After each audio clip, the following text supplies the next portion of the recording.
How's it going, you guys?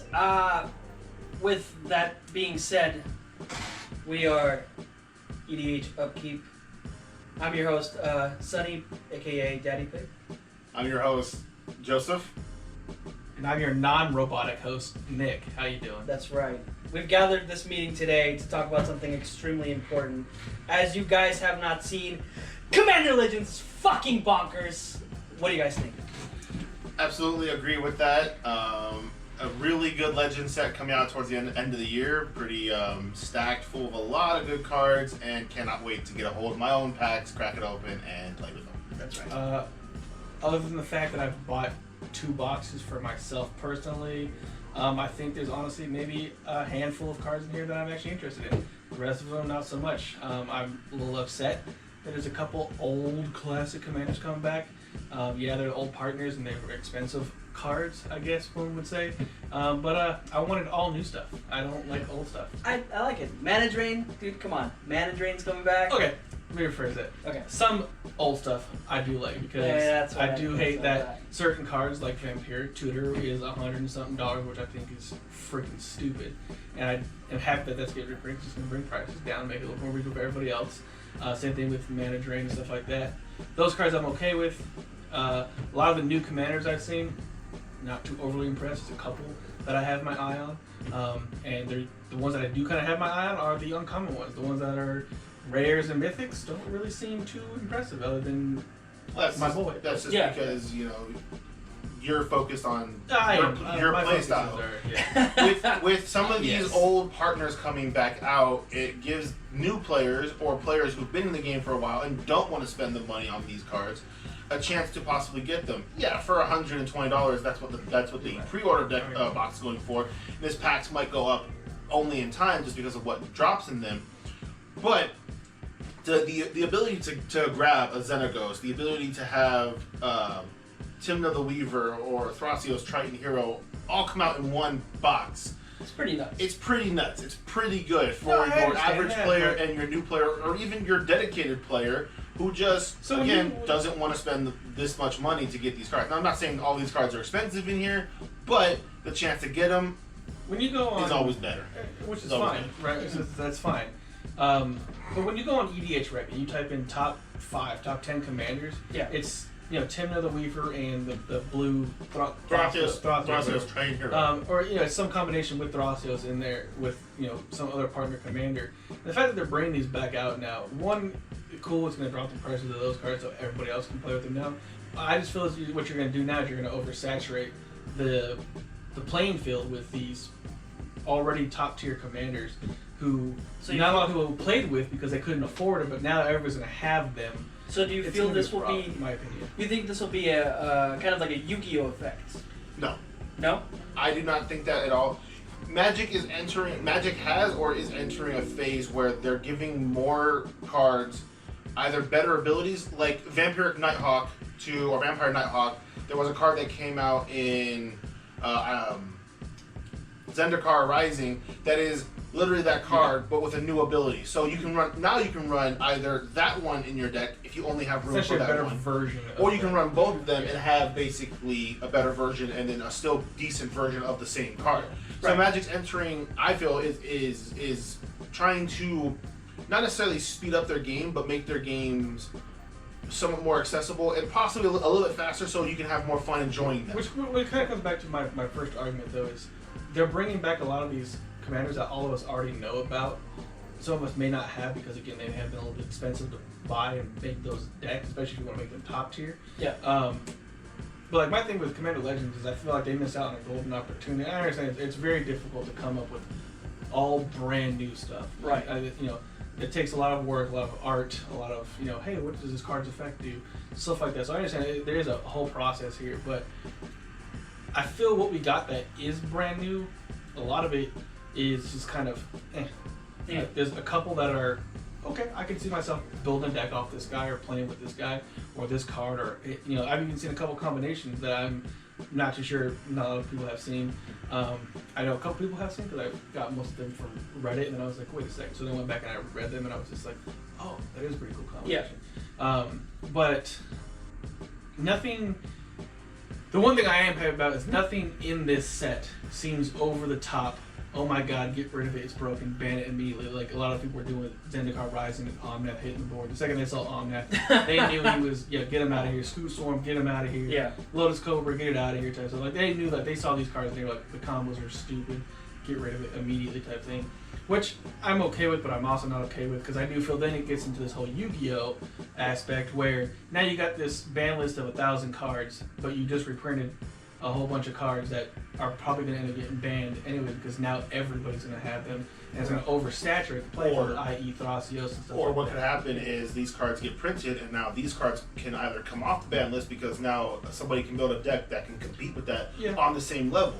So what this could possibly do, reprinting Thrasios or Timna the Weaver, is somebody can build a Timna the Weaver deck and it could basically match the same power level as a Omnath Locus of Creation deck in the same level of that, or you can partner it with another partner and do the same thing. So we need to see. That's why I'm not a fan of banning cards immediately unless they are printed to be broken. But I feel that with we have to give these cards a chance. We should always give a card a chance, and then if it starts to become broken, But we also have to remember that this set is is EDH focused or commander focused draft series. First draft. The first Soul Commander set. Right. So it's focused on commander. So every cards, commander player. So most of these cards you possibly won't see them in a standard format because they might not work in that sense. That's cool. That's one of the cool things about Magic is some cards that work in one style don't necessarily pick off or kick off in another style. They thrive better in certain styles. Yeah. So now that we're kind of heading towards Commander Legends monsters and new cards that obviously you guys are very excited about, what are your guys' favorite cards that you know damn well that you, as soon as you crack this, you're gonna add it into one of your decks? I will go first. Have not gotten a chance to goddamn speak. I'll let you start. Go ahead. Yeah, let me go ahead first. You have to ask the question and answer it. Go ahead. I will. Yeah, idiot. Yeah, shut up. Fuck you. Sweet Gum Recluse. Sweet Gum Recluse. I don't like it because it scares me. I love it. I love it. I think it's gonna be dope, especially with Scoot Swarm. What does it do? Scoot Swarm is gonna be redonkulous. Basically, when it enters the battlefield, you give 3 +1/+1 counters to, I believe it's whatever creatures were summoned that turn or were entered the battlefield that turn. So give me a second, guys. I'm looking at the card right now. There's over 300 cards, so bear with me. Slow internet. Cox needs to pick it up. It's okay though. We'll do it. But while he's doing that, pick your own cards up. Go ahead. Mine, I'll tell you what mine is. It's a free artifact card. It's called Gilded, or not Gilded Lotus, or Prismatic, or Jeweled Lotus. Jeweled Lotus. Jeweled Lotus is going. I think that's terrible. Everyone's gonna want those. A card that might be banned immediately because if you have a monocolored card and it's 4 CMC or less, you instantly get to basically play one of those. You play that, you tap it, you get the 3 extra mana, you tap that, you get your commander out turn 1. Urza turn 1, gross. For a card that's not in the set, Crick. Crick? You guys don't know, so check this out. Crick is a 6 CMC mana cost. It's 3 colorless and 3 black, or it has the Phyrexian mana where you can pay 2 life per the black mana. So essentially what you can do there is you can tap Jeweled Lotus, which just have that pay for the 3 uncommon, and then pay 6 life, and you could have yourself a turn 1 Crick. And then Crick's ability. Ridiculous. For a 6 CMC card, turn 1. Maybe that's why Crick's not in the set. And then Crick's ability is but you can pay life for playing black spells. Whenever you play a black spell, and he also has lifelink on him, but whenever you play a black spell, he gets +1/+1. Yeah. So basically, you can pay your life instead of mana to start to get Crick hella powerful turn 1, and then turn 2 start swinging and gain that life back and just start going hardcore with him. Oh, and there's also not to say that you don't have a land in that hand too. So in the same turn you play a land, you play your Jeweled Lotus for free.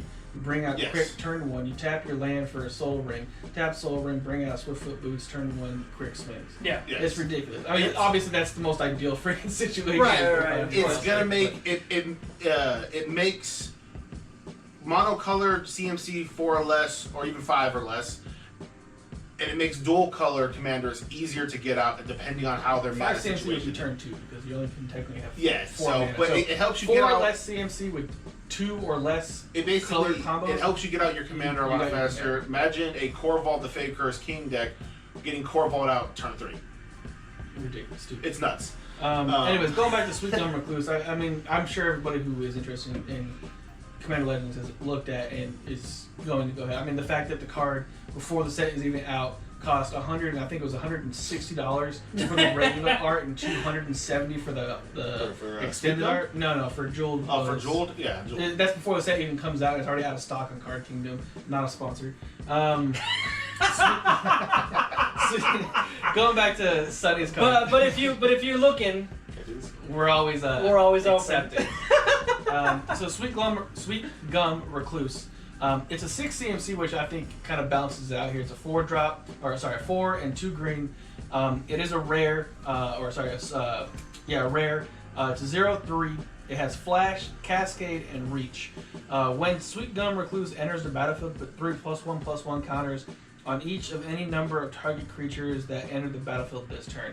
Now, the reason why it's so good, and it's actually going to be a card that goes into my Golos deck, which is getting reworked. If you guys don't know what Golos does, look it up. I'll go ahead and tell you real quick. You pretty much enters the battlefield, search your deck for any land card, and then you can tap 2 cards in Wooburg.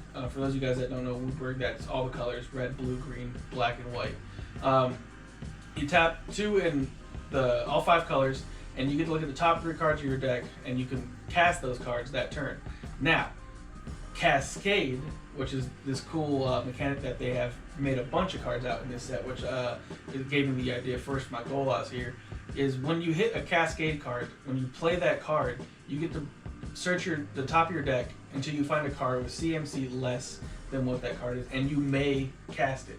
So let's just say if I do that and end up hitting like a counter spell, I can be like, no, I don't want it, and everything just goes to the bottom of my deck. I kind of get essentially like a pseudo shuffle, if you will. However, if I hit something that's a 5 CMC or 5 or less, because it's a 6 CMC card, I can go ahead and cast that card, and that card now comes out to the battlefield free of charge. Yeah. So the fact that it's got Cascade and Flash means I can play it on my opponent's turns if I hit it. And then, like I said, so if you are cascading and you hit 3 creatures, before you hit Sweet Gum, which would kind of almost be a little impossible because he's 6. So you'd have to play a creature before and then cascade on top of him. But when any creature that enter battlefield before him, he gives them +1/+1 counters. And I think, correct me if I'm wrong here, I think the way Cascade works is just like a stack. So he would technically hit the field first, but his Cascade would kick off. And then the next card or creature I would hit, that card stacks on the stack. So that would hit the battlefield first, and then it would stack all the way back down. No, because he would hit first. Is that how that works? Okay, Yes. see, I'm not 100% sure. Because to activate Cascade, he has to hit That would be a bit broken. So basically, Sweet Gum he's really good for mass token decks, or if you can bring out a bunch of other cards, Gyrid, Scoot Swarm, or he works around decks that power matters. So you can put out like 3 creatures and then play Sweet Gum. And Sweet Gum will give each of them +3/+3, making them not fantastically bigger, but just making them bigger off bat. It'll make it a threat. It's a pretty decent card, and the fact that it also has Flash. It's pretty good. Because if you use an example, like for Rose's deck, it's my wife's deck. She loves Landfall. She uses Avengers Ender cards. She's got 10 little plants. She puts Sweet Gum down. All of those will get what? +3/+3. +3/+3. So now they're all going to be 3/4 plants. 3/4. Not including using Avengers Ender card's landfall ability, which then she can play a land afterwards and pump them all up by +1/+1 again. So those Bell Sprouts turn to Weeping Bells and then to Victory Bells. And they get nasty. Very, very. It's Revenge of the Plants. Yeah. Very nasty. Yeah. So, and if you guys haven't seen Sweet Gum Recluse's art, it's freaking terrifying, especially if you've got that phobia where when something has holes in it or whatever. Yeah. It's terrifying. Or spiders. I mean, I don't like spiders to begin with, but the spiders part doesn't bother me as much as just the holes he has in his body. Let's go. And then and then my personal favorite from the set, it can be broken. It's one of the only 2 planeswalkers that comes in the set. It can be broken, but I'm sure people have already devised plans to make this card ridiculous. But it's going to be Tevis that Doom of Fools. It's the new black, mono black Planeswalker. Oh, he's hot. Yeah, 4 in black and tentacles, boy. Yeah, so 4 in black. It's a mythic rare. It comes out to the battlefield with 4 loyalty already on it. Yep. And then it has its +2. You can create 2 0/1 black Thrall creature tokens. I didn't know Destiny or Magic was bringing Destiny to the game, but cool. Yeah. And then plus yeah, right. And then +1, you may sacrifice another creature or planeswalker. If you do, draw 2 cards, then draw another card if the sacrifice permanent was a commander. The reason why that's on here is because he is actually a partner. He can be your commander, and he also has the partner ability, which means you can partner him up with another partner commander. And then his -10 here is gain control of all commanders. Put all commanders from the command zone onto the battlefield under your control. That's the part there where he's broken, but again, he starts out with 4. You have to get 6 loyalty on him before he's going to be an instant target. I don't care who you are. Even though his first 2 abilities aren't like, kill stuff or destroy stuff, his +2, his +1 lets you sacrifice and draw, which can be good. Yeah. But his -10 that's the big one. Like that's like almost get rid of it immediately. I don't want to do anything. It's not an Ugin where it comes out and immediately wipes everything. Yeah. Which is good. So if you do his ulti, does that mean that you go into the command zone studio, take all of their commanders, come back to the house? Unfortunately, Yeah, It's not- all the commanders. you don't get Not a lot of to. commanders, Yeah, right? That's what I'm unfortunately, assuming. you don't get to become commander rich with him. Yeah. The cool part is I've actually looked up his rulings too. Yeah. Right. So it's magical timing, right? Yeah. So what I've read about, and I've actually done infinite research on that, but I've just done a bunch of reading. Yeah, I've done a lot of reading on this card because he's one of my favorite cards in this whole set. Is his -10. When you do that, if you are only at 10 loyalty, he essentially kills himself, right? Mm-hmm. So the timing of it, if him killing himself and going to the graveyard and then his effect activating, from what I've been reading is you can actually time that to where he kills himself, hits the graveyard, goes back to the command zone, and then his effect kicks off, so he brings himself back out with everybody else's commanders. Now he will cost. He will get commander tax on him doing that. Yeah. So that still applies. Tevish Zot is a. Well, yeah. So he'll go up to a 7 CMC card, but his alt will bring him back out for free. Right, but you still have to do commander tax. I'm saying so. Yeah. If you want to hardcast him. If you want to hardcast him later, yes. Tevish is going to be a good card for a lot of reasons. One, he's a planeswalker that comes out with a buddy as his +2. It's a +2, by the way. That's actually really good. Yeah. That was a +1. So essentially, he comes So out he comes 4, out with a blocker. It's not the best of blockers. It's not a flyer. That's one of Planeswalker's biggest weaknesses is flyers. But he still comes out with a friend. Or he fits really good into Sacrifice and Aristocrat style decks because he has a Sacrifice outlet on him for a +1. It's not a -1. It's a plus. Right. So you could easily just kill off one of your weak little underlings that could trigger a ton of Sacrifice effects. You get to draw a card. I think it's if you sacrifice your if it's a planeswalker or a commander, you get to draw 2 cards. If it's a commander, you get to draw 2. Okay. So it allows you to draw an extra card. That's great. And then yes, his negative is good because most decks aren't built around their commander, but their commander helps get off abilities. Like for instance, Dragon. You don't need to have the Dragon out on the field. He helps you reduce the cost of your dragons. If you can get him out, cool. Now imagine if your opponent steals him. That's a 10/10 flying in the air that will allow your opponent to draw a card and then put a permanent on their it becomes a nuisance for your opponents It because does. one, they don't have their commander to essentially kick off their engine, which because most people build their commander decks around their commanders. Mm-hmm. Some decks are built around various cards in their decks, And their commander is get just a their tool. engines going. Exactly. for it. So let's just say I still Dragon, right? Or not even Dragon. Let's say I still Golos, right? If I don't have the cards to activate Golos's effect, other than looking for a land when he hits my battlefield, I can't Wooburn and then But you're still stealing Golos from a Golos player. And when he goes back to their command zone, he has command. He has 2 more. It's also really good because he does have the partner printed on him, and you can partner him with something like Thrasios. Yeah, I'm a big fan of Thrasios. If you haven't told, or if you haven't figured that out, I love that card. But it's because in Thrasios' colors, you'll now have a black, blue, green deck where you can put a lot of proliferate cards, and the proliferate ability is fantastic for counters, which planeswalkers get because you can easily just play Tezzeret's Gamble and then you'll not only proliferate, you'll get to draw 2 cards. So now you go +2 in hand advantage. Yeah. So Tevish is going to be a card to look out for. He's going to be a pretty fun commander. I'm not shying away from that. It's going to be a pain in the ass to play against if the deck is built right. Yeah. That's what I'm also saying. I eventually want to make a deck with them, but the deck I do want to make is going to be Proliferate, which I'm pretty sure that's anytime you see Tevis that prepare for some probably kind of if you see him with those colors, you probably assume it's going to any be color Proliferate. combination really. I mean, if he's with white, green, or blue, or any combination thereof, just know that they're going to have some kind of proliferation. Right, even black. Right, but if you especially see blue-green with him, you're probably going to assume there's going to be either a lot of stall cards in green, like you like take no combat damage, you no damage effects, walls, or proliferate, and then the blue but just might be more walls, counter, or extra proliferate to just stack upon that. Joe kind of touched on it too. Is the idea I had is partnering him with a blue-white card, because in blue-white you have a bunch of flyers, and flyers, as for planewalkers, especially if you don't have flyers in your deck, are a huge issue with planewalkers because they can just fly right on over. Especially if you've got a whole bunch of little 1/1 spears just right over your 10/10 beat stick, Creative Foot Behemoth or whatever. Yeah. It doesn't really matter because they just fly right on over it, and then your commander's gone or your planeswalker's gone, and that's it, right? So my plan was to build it with blue-white, put proliferation and stall cards in there with the blue, right, Azurus and all that stuff like that, and that was the plan that I had with the deck, is a black, blue, white, mainly focusing on getting him to 10 and then taking him with commanders, and then just kind of stalling everybody out because they can't get their commander back because I got blue to counter stuff or white to get rid of all your extra BS that I don't want out there. Tevish, Tevish is a good card. It's going to be really good. So, that being said, obviously this set focuses a lot on Commander and partners, of course.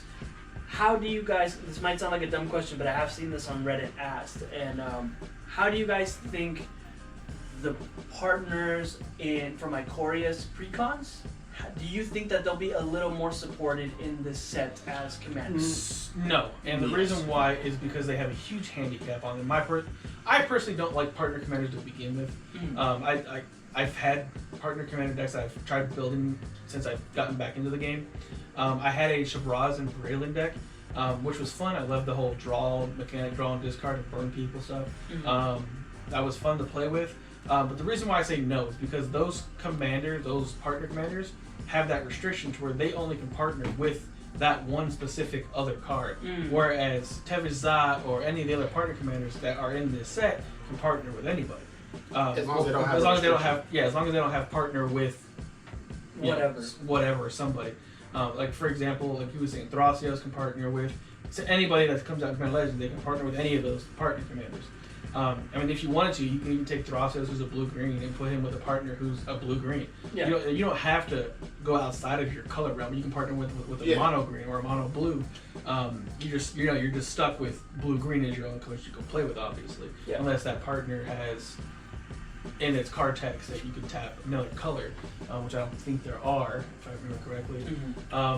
Or you can or if you don't have another partner that you like to partner with Thrasios, there's a guy that comes in, a partner that is Prismatic Piper.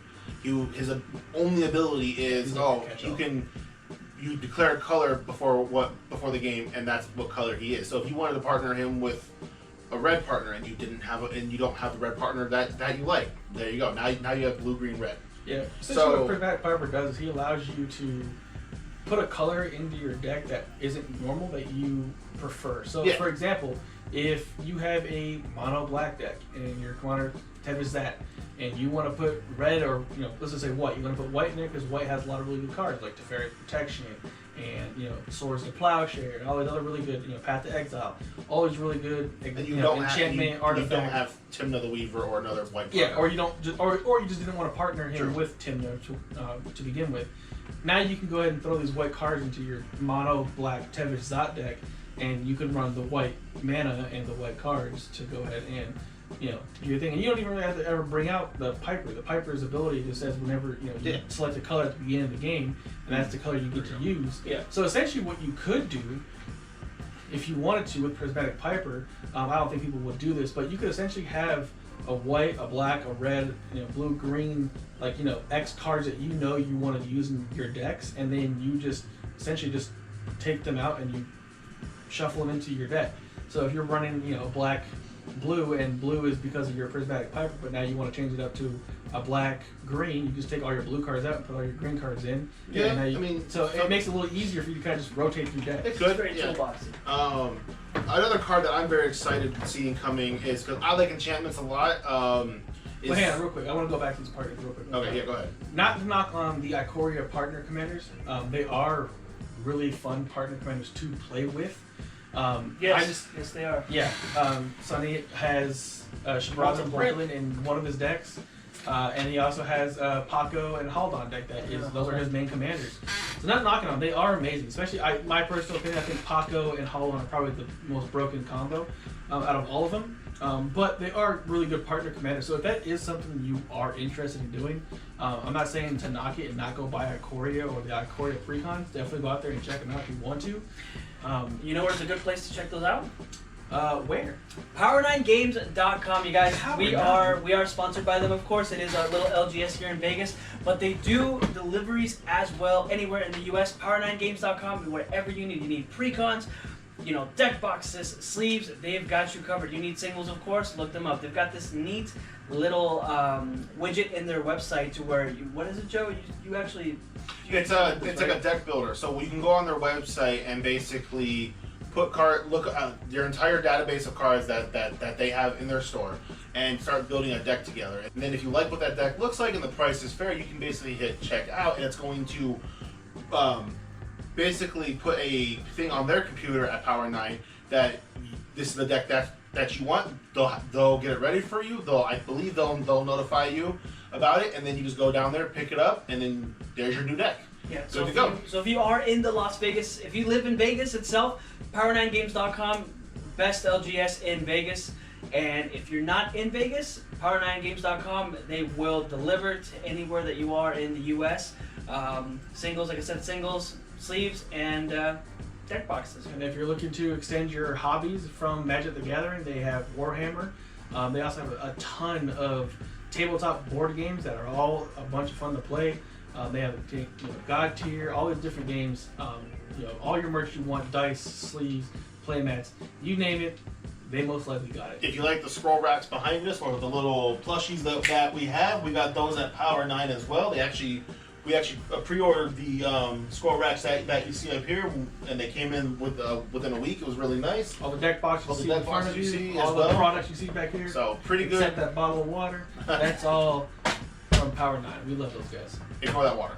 But yeah, Power9, really great store, really great environment, really friendly staff. Family friendly and everything. It's a great place to be, great place to go. So remember, you need any kinds of Magic or tabletop series things, Power9games.com. Check them out. Alright, back onto another card of mine that from Commander Legends that I'm very excited. I didn't realize this was a card at all until I looked him up. He's getting reprinted. The new artwork looks amazing. I really hope I pull that new artwork. His name is Zur the Enchanter. We're talking about Magic, not Destiny. What are we doing? Stop. Zur the Enchanter. Bring me my better Zur than in Destiny. Tentacle face. Basically, when he's flying, he's a 1/4 wizard with flying, and when he swings, you get to look through your library for an enchantment with converted mana cost 3 or less, and put it onto the battlefield. Now you can go many different ways with that. You can get out just regular enchantments like Propaganda, Ristic Study, 2 annoying taxing cards, Ghostly Prison, or you can go the aura way and basically start stacking, or land tax if you need it, or start stacking auras on him or on other cards, and it basically start getting pumping up or a Voltron status. It's going to be a fun build. I will say look forward to a build from that if I pull Azur. The enchantments are my thing. I just don't have a really good commander I want to build with them right now, but It's gonna be fun. It's gonna be cool. He had It's gonna Estrid be like 5 times, fun but he always as like all hell. he always He's like got it was Estrid with the angel. that Bruna. angel, well, Bruna. Yeah, that's right. Yeah. Bruno's gonna be Back and in forth. Bruno's gonna be in the Zern Chen deck. It's gonna get stupid. So we had a game where he had Bruna as his commander. He swung at us. I think it was like, I don't want to exactly. I think we did the math wrong. We most likely did the math wrong. It was like Because it was a lot of 100,000. It was like it was a lot of doubling and a lot of. That sounds wrong. It was a lot of doubling of attacks when enchantments hit the field, and like 6 enchantments hit the field at one time, and then those gave her powers, and then it was. All I know is it was a nuke on an ant. It was bad, dude. Like we had like 20 life, and we're like, how much are you swinging for? It's like it's Dead. Yeah, it's gonna be like 106,000. Response, like, well, how do you respond to that? You know, all I know is all I saw was the aftermath picture from his board. I wasn't there. If I was, it wouldn't have happened. Oh, okay. But going on to our other personal favorite commanders from the set, I got 2. If you guys don't mind, I'm gonna go ahead and talk about both of them here. First one here is I don't believe this is a reprint. I think this is an all brand new commander. Excuse me if I'm saying her name wrong. Thalys Reverent Medium. It's a 3, a white and a black for a 3/4 human cleric. At the beginning of each end step, not just mine, my opponent's end steps as well, I get to create X 1/1 white spirit creature tokens with flying, where X is the number of tokens you controlled or you created this turn. So essentially, what happens is if I create 2 spirit tokens on my turn, at the end of my turn, I get to create 2 more. Yes. Right? Now, I originally read this wrong. It's still a good card in my opinion, but I thought that meant I created 2, at the end of my turn, which is the beginning of your turn, and then at the end of your turn, I get to create 2 more because I created 2. That's not how it works. I have to create tokens on my opponent's turns in order for her effect to kick off as well. But with white and black, it's not really difficult. Black gives you zombies, white gives you spirits. You also have white-black spirits. I forget what's the afterlife. So when a creature dies, it creates a certain number of 1/1 white-black spirit flying tokens. So if I create 6 zombies on my turn or my opponent's turns, I'll create 6 1/1 white flying spirit tokens on top of that. There's also a land. There's also a land that you can tap, and it taps for any color. But the downside is you have to give your opponent a spirit token. Well, with that commander, you're basically going to create. You're going to give them a 1/1 token. You're going to get a 1/1 token. Yeah. It's fantastic. Yeah, because it also says the number of tokens you create. So if I'm creating tokens for you, I get to create that spirit on my side too. So I could give you, 0/1 plant. I don't think there's any white or black cards that create 0/1 plants. But I can give you, for example, Tevizat, 0/1, right? I create a 0/1 Throll. And now you get a 1/1 I get a 1/1 So then now added with Anointed Procession, you're giving your opponent stuff, but you're earning double what that Exactly. is. Actually, I think if you had anointed procession, I think if you gave your opponent a token, you would actually create them 2 tokens. Because it's a source that you're controlling, giving them a token. Yeah. I'd have to read anointed procession, right? The unfortunate thing about it is she's not a partner commander, which is the fact why I think she's only a non-common for her being such a good commander. I think if she had partnered, she would definitely be rare, maybe even mythic. A nice card that you could because throw. then you could partner her with green and also run double in the season, which would just get Right, of course. stupid if you had all that happening. Yeah. A nice card that you could throw in that deck just to screw over your opponent's tokens that you give them is Elish Norn. Yeah. Oh. Yeah. And then also Fuck Elish Norn. another one. He actually just got announced late earlier this morning, which is what's today, the 5th. It's an elephant. Remember the 5th of November. It's an elephant. So yeah, that's right. this guy is really cool. He's probably gonna be one of the ones I build. You bitch. You can build. Hamza, Guardian of Arishin, 4 green and a white, so 6 CMC for a 5/5 Elephant Warrior. This spell costs 1 less to cast for each creature you control with a +1/+1 counter on it, and creature spells you cast cost 1 less to cast for each creature you control with a +1/+1 counter on it. Awesome part is he's white and green, which, as we all know, creates a bunch of tokens, which you can then also populate. Right, which gives +1/+1, adds +1/+1 tokens, right? And the fact is, he populate. You choose one. Proliferate. Or populate to make more tokens. But he also comes in white and green, so again, you also hit double in season, and you hit your anointed precision. And the cool part about him too is he gets around command attacks because his ability is this spell costs 1 less for each creature you control with +1/+1 counter on it. No, he would still have command attacks. It's just it lowers that down. It lowers it down. So essentially, he has a 6 CMC, but if you have a way of making creatures and giving them +1/+1 counters, all you essentially really have to do is pay a green and a white, and you get your command. And you do. We've come full circle back to Sweet Gum. Yeah. Sweet Gum Recluse gives you basically, as we said earlier, you have him on the field. You have a couple tokens, or you play it. You make a couple tokens, and you play Sweet Gum.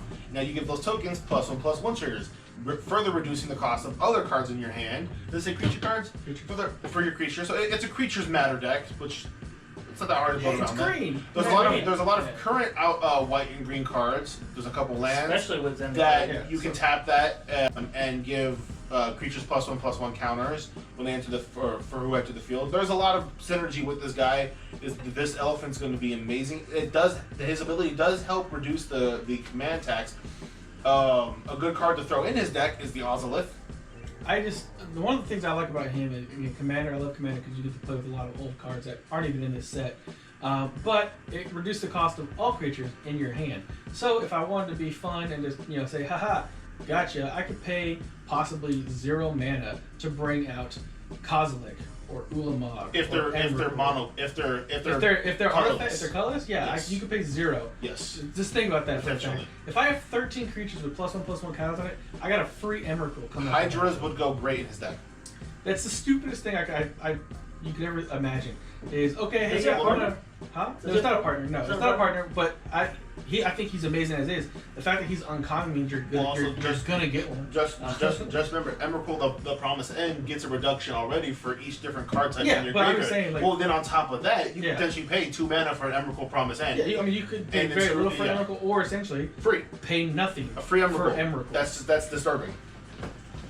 Ban Emrakul. Blightsteel Colossus, which just came out in Double Masters. Free. Who is his original art is pretty cheap. Oh, it's not. It's like $30, but the elephant is amazing. Like the fact that he's uncommon is one of the things that I'm just like. He's definitely. You can quote me on this if you want to.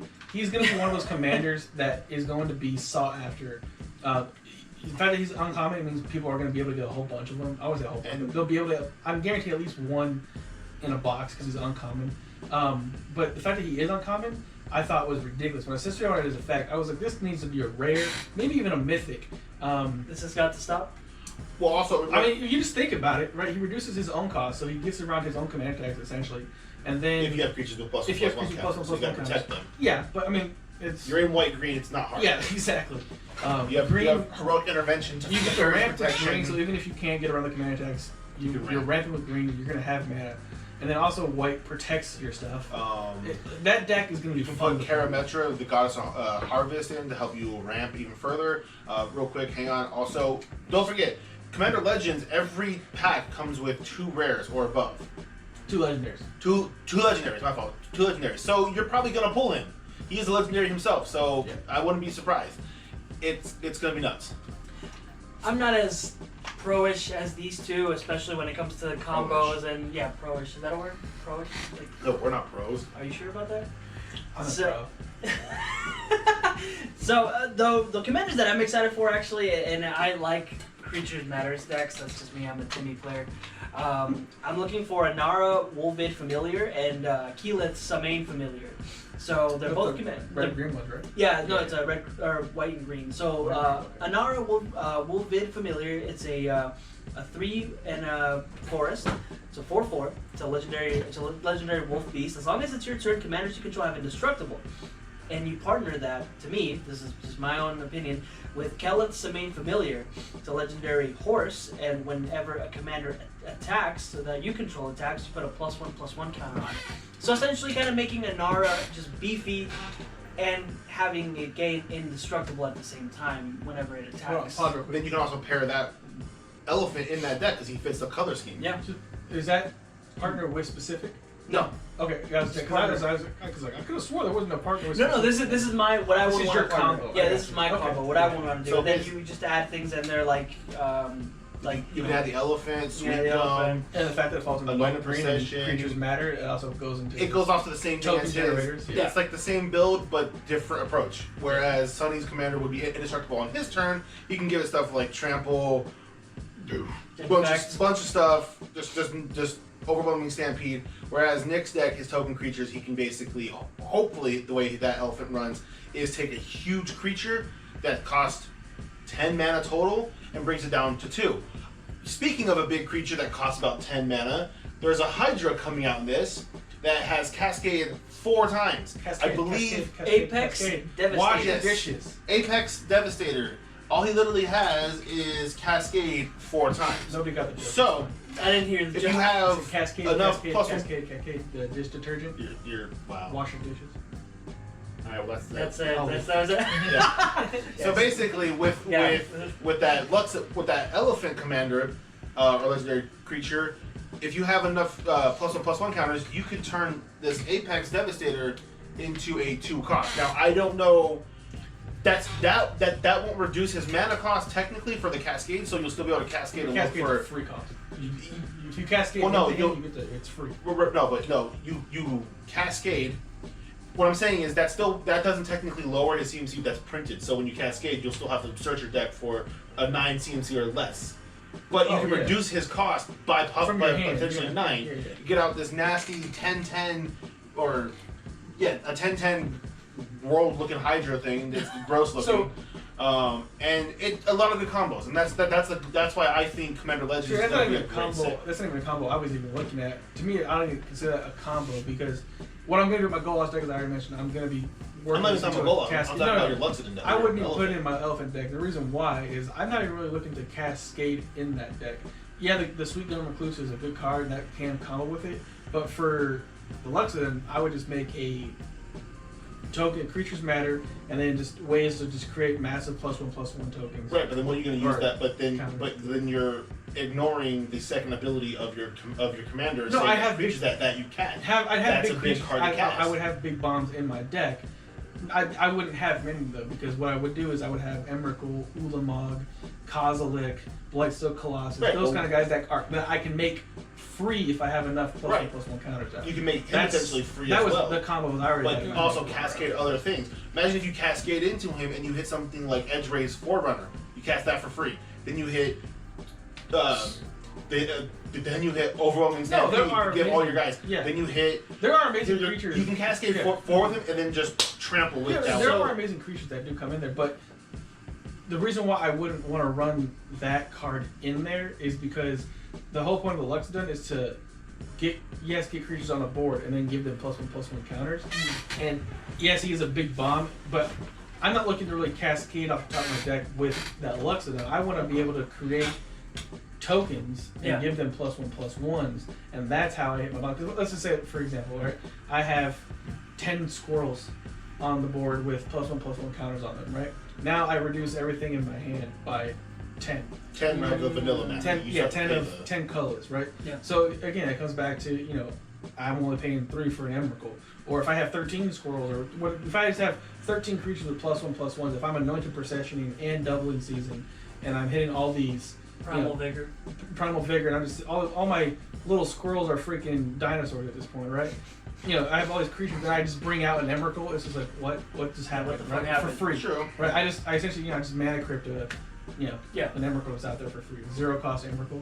It's just one of those things that your opponent's just gonna be like, True. okay. Right. You can Scoop also and let's play another I mean, one, they you can know? easily get rid of it. No, they can easily get rid of it, but I'm just saying, it's one of those things where you just see that happen. It can be I done. paid nothing. It can be done, but you also got to realize that while you're pumping up your creatures, you potentially want to stampede over your opponent's defenses. Right, which is why you have Giving other overwhelming cards. stampede, Triumph of the Hordes, But the big bombs I'm looking for though for the deck or Beastmaster are Sensation. are colorless bombs, are colorless creature bombs, for the fact that I can make them free. Potentially. Yeah, that's what I'm getting at with those. Okay.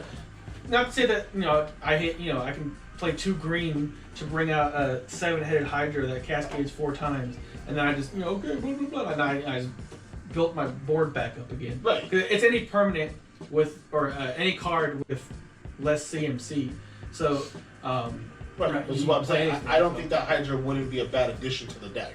He wouldn't be a bad addition, but I don't think I'd put. You have other things in mind. Yeah, exactly. That's my personal preference. right. That's fine. I mean, everybody's got their. Everybody builds their decks different. Everybody That's got the their thing about kinks. So it seems like we all have our partner commander. I have mine in tow or in my head. It seems like we all have partners that we are hopefully gonna build decks out of, and we also have a standalone commander. Yeah. So would it be safe to say that the next coming up videos that we're going to make are going to be either one or both? It doesn't matter about the order, but we're definitely going to have a 3-way partner commander match, and then a 3-way standalone commander, which is going to be pretty fun. Yeah, we're definitely from gonna have some Legends. Of course. We're definitely going to have some kind of match. I know with Power 9, they want us to come and actually do a draft and film it for you guys, which we are planning on doing. Mm-hmm. We're also going to do a box opening video. I'm going to personally open up one of my boxes.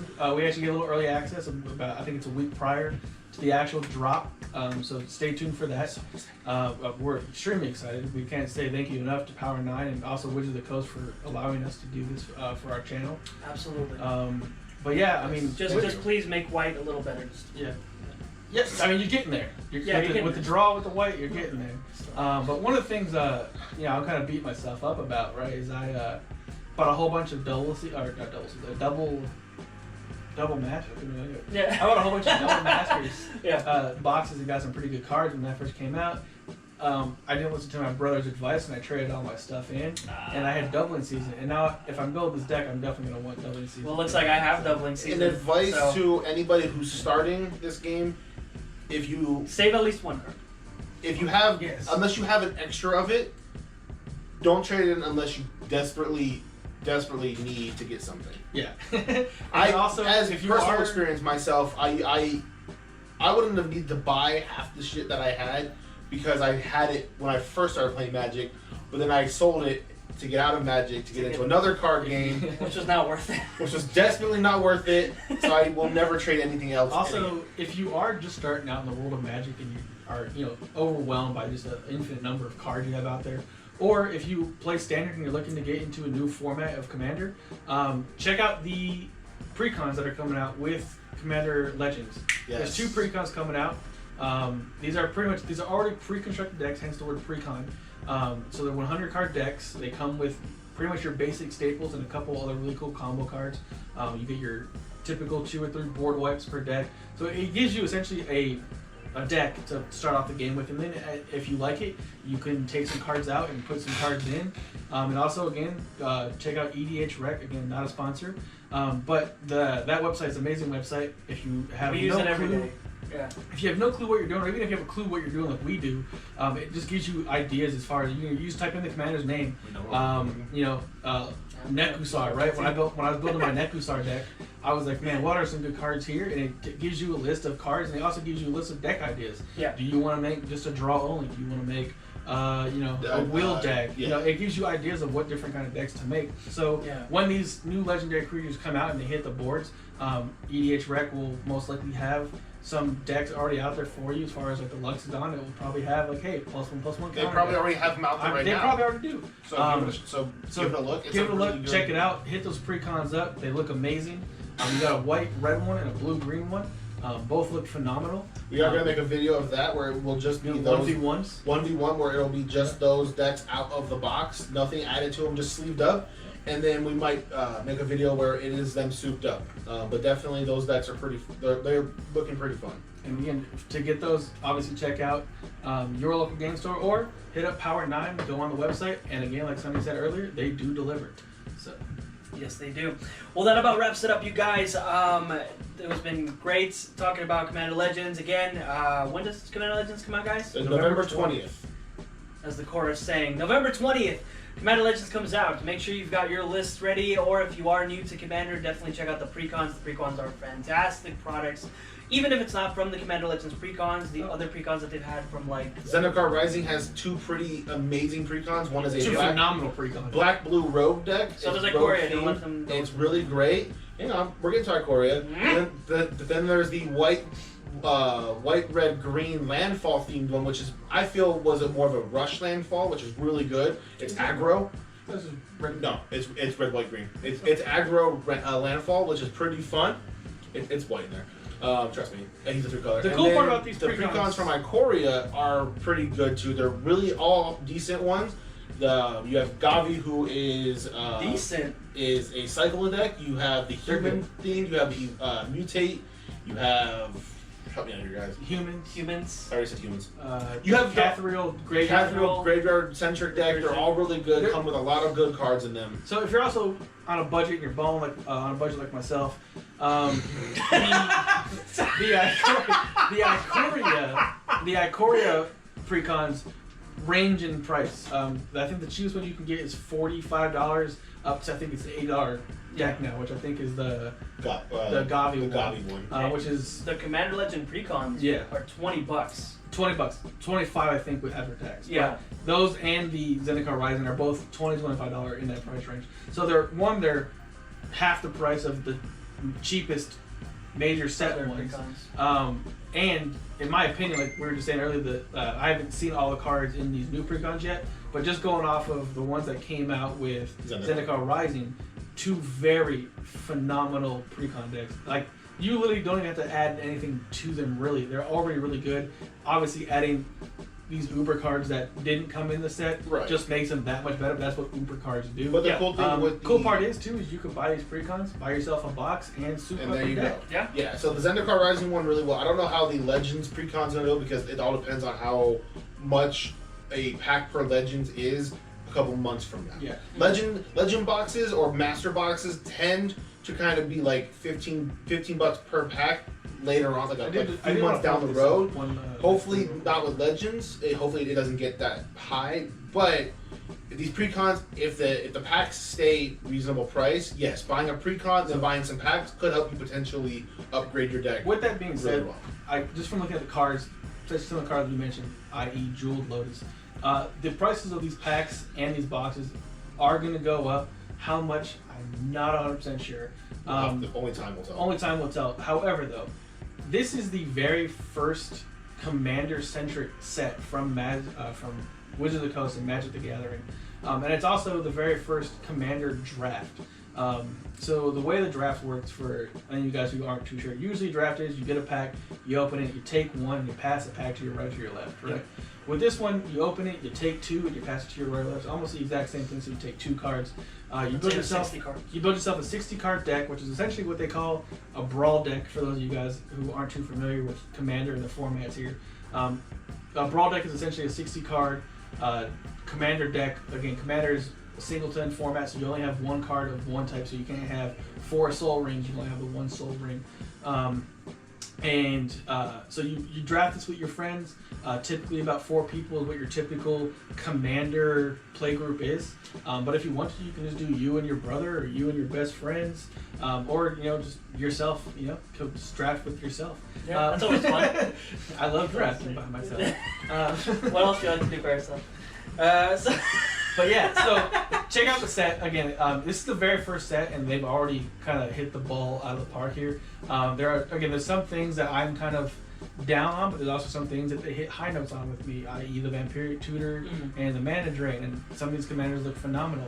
Again, I was kind of hoping there would be a little bit more new commanders, not so much old ones that they kind of brought back. Some of them are from precons, which is kind of one of the things that kind of made me a little upset. I was like, okay, like Nekusar, and I think Prosh comes in a precon from way back in the day. But again, those precons are a little expensive because they're from way back in the day. They're really good commanders. Yeah, not to say they're not good commanders, but I was hoping for a little bit more new stuff. But this is the first one. I guarantee that the Commander format is the most played format in Magic. Yeah. I guarantee there's going to be without more a doubt Commander Legends boxes coming out later. More double Masters boxes or triple Masters boxes coming out later. There's going to be more Masters, more Iconics, more Legends boxes coming. And also your typical basic standard sets coming out here soon. We have a podcast coming here for you soon about the road ahead. Yep. But the next major set here after Commander Legends is one that I am extremely looking forward to with the Vikings, but we'll talk about that later on. A huge Vikings fan. But yeah, it looks fun. I'm excited. Well, now that really wraps it up, guys. Thank you again so much for sticking around. This is your host, Sonny, aka Daddy Pig. Joe. And your boy Nick. And we are here at EDH Upkeep. We'll see you next time. And as always, keep up with EDH Upkeep.